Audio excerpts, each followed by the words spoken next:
భారతి మరో వర్గానికి స్వాగతం. మనం మహాభారతంలోని ఆది పర్వంలో 181వ అధ్యాయంలో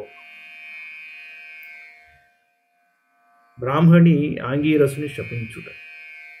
అర్జున వాచ రాజ్ఞా కల్మాషపాదేన గురౌ బ్రహ్మవిదాం వరే కారణం కిం పురస్కృత్య భార్యా వై సన్నియోజిత. అర్జునుడిలా అడిగాడు. ఏమడిగాడయ్యా అంటే, కల్మాషపాద నరపాలుడు బ్రహ్మవేత్తలలో శ్రేష్ఠుడైన తన గురువు వశిష్ఠునితో ఏ కారణం చేత తన భార్యను నియోగించాడు? జానతా వై పరం ధర్మం వశిష్ఠేన మహాత్మనా అగమ్యాగమనం కస్మాత్ కృతం తేన మహర్షిణ. మహాత్ముడై ధర్మపారమ్యం తెలిసిన ఆ వశిష్ఠ మహర్షి ఏ కారణం చేత అగమ్యాగమనానికి అంగీకరించాడు? అధర్మిష్టం వశిష్ఠేన కృతం చాపి పురాసఖే ఏ తన్మే సంశయం సర్వం చేతుమర్హసి పృచ్ఛతః.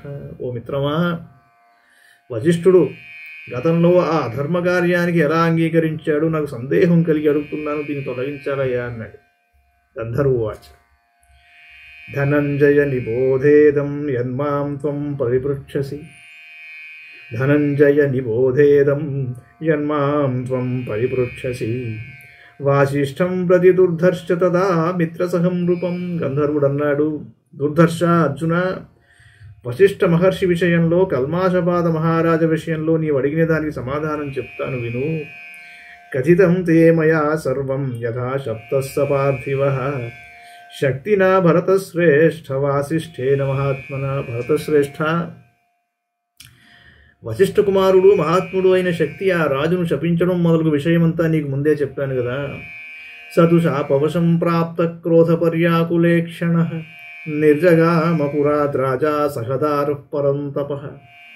పరంతపుడైన ఆ రాజు శాపానికి లొంగి కోపంతో కలతపడిన కన్నులతో భార్యతో సహా నగరం నుండి నిష్క్రమించాడు. అరణ్యం నిర్జనం గత్వా సదారః పరిచక్రమే నానా మృగగణాకీర్ణం నానా సత్వసమాకులం. అనేక మృగగణాలతోనూ వివిధ ప్రాణి సముదాయాలతోనూ క్రిక్కిరిసి ఉన్న నిర్జనారణ్యంలో భార్యతో సహా ప్రవేశించి సంచరించడం మొదలుపెట్టాడాయన. నానా గుల్మలతాక్షన్నం నానా ద్రుమ సమావృతం అరణ్యం ఘోర సంనాదం శాపగ్రస్త పరిభ్రమం. ఆ అరణ్యం రకరకాల పొదలతో లతలతో ఆచ్ఛాదింపబడి ఉన్నది. వివిధ వృక్షజాతులు దానిని ఆవరించి ఉన్నాయి. దాని నుండి భయంకర శబ్దాలు వినవస్తుంటాయి. శాపగ్రస్తుడైన కల్మాషరాజు ఆ అరణ్యంలో తిరుగసాగాడు. స కదాచిక్షుధావిష్ట మృగయన్ భక్ష్యమాత్మనః దదర్శ సుపరిక్లిష్ట కస్మింశ్చిన్ నిర్జనే వనే బ్రాహ్మణం బ్రాహ్మణీం చైవ ముథునాయోపసంగతౌ తౌ తం వీక్ష్య సుమిత్రస్తౌ అకృతార్థౌ ప్రభావితౌ. ఆయన ఒకనాడు ఆకలి కొని తనకు తగిన ఆహారాన్ని అన్వేషిస్తూ అలసిపోయిన తరువాత ఒక నిర్జనవనంలో ఒక బ్రాహ్మణుల జంటను చూశాట. వారు మైథునానికి ఉపక్రమించి ఉన్నారు. వారు కల్మాషపాదుని చూసి భయపడి వారి కోరిక తీరక ముందే పారిపోయారు. తయో ప్రద్రవతోర్విప్రం జగ్రాహనుపతిర్బలాత్ దృష్ట్వా గృహీతం భర్తారం నథ బ్రాహ్మణ్య భాషత. వారు పరిగెడుతుంటే ఆ కల్మాషపాదుడు ఆ బ్రాహ్మణుని బలవంతాన పట్టుకున్నాడు. భర్తను రాజు పట్టుకోవడం చూచి ఆ బ్రాహ్మణిలా అన్నది, శృణురాజన్ మమ వచస్యత్వం వక్ష్యామి సువ్రత ఆదిత్యవంశ ప్రభవ త్వం హి లోకే పరిశ్రుతః. సువ్రత, ఓ రాజా, నీవు సూర్యవంశంలో పుట్టినవాడువు, లోకప్రసిద్ధి గలవాడువు, నేను చెప్పబోయే మాట వినన్నది. అప్రమత్త స్థితో ధర్మే గురు శుశ్రూషణే రతః శాపోపహత దుర్ధర్ష న పాపం కర్తుమర్హసి. ఓ దుర్ధర్ష, శాపోపహత, నీవు ధర్మాన్ని సావధానంగా పాటించేవాడువు, గురు శుశ్రూష యందు ఆసక్తి గలవాడువు, పాపకర్మలు చేయదగదు.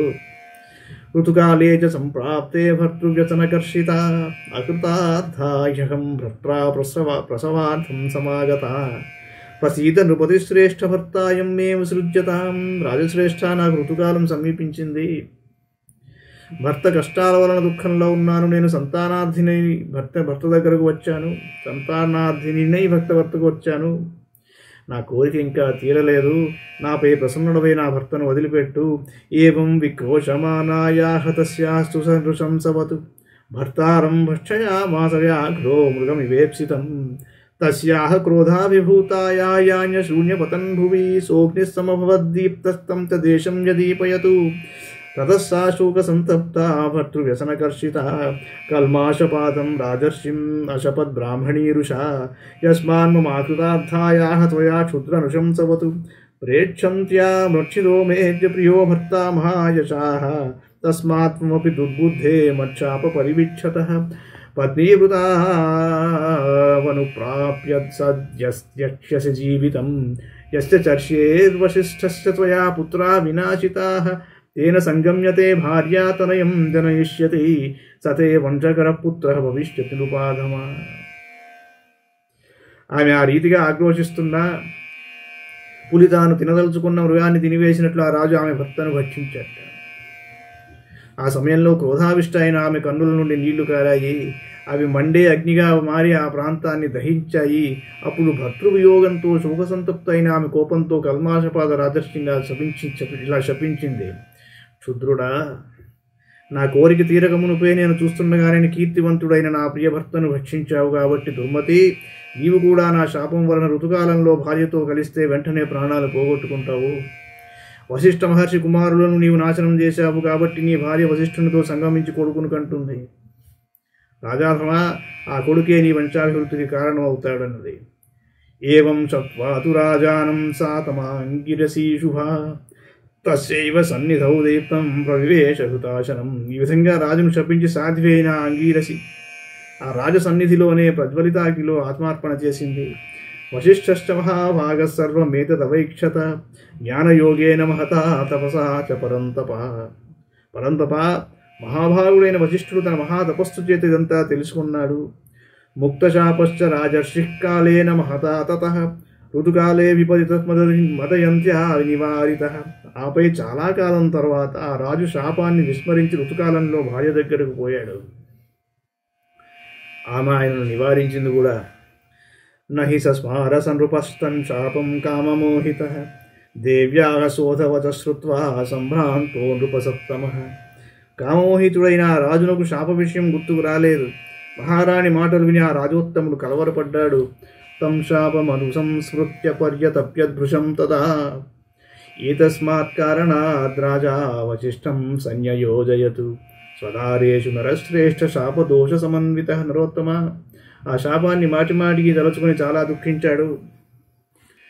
ఈ కారణం వలననే శాపదోషం తగిలిన కల్మాషపాద మహారాజు తన భార్యతో వశిష్ఠుని నియోగించాడు. ఇది శ్రీ మహాభారతే ఆదిపర్వణి చైత్రరథపర్వణి వశిష్ఠోపాఖ్యానే ఏకాశీత్యధికశతమోధ్యాయః.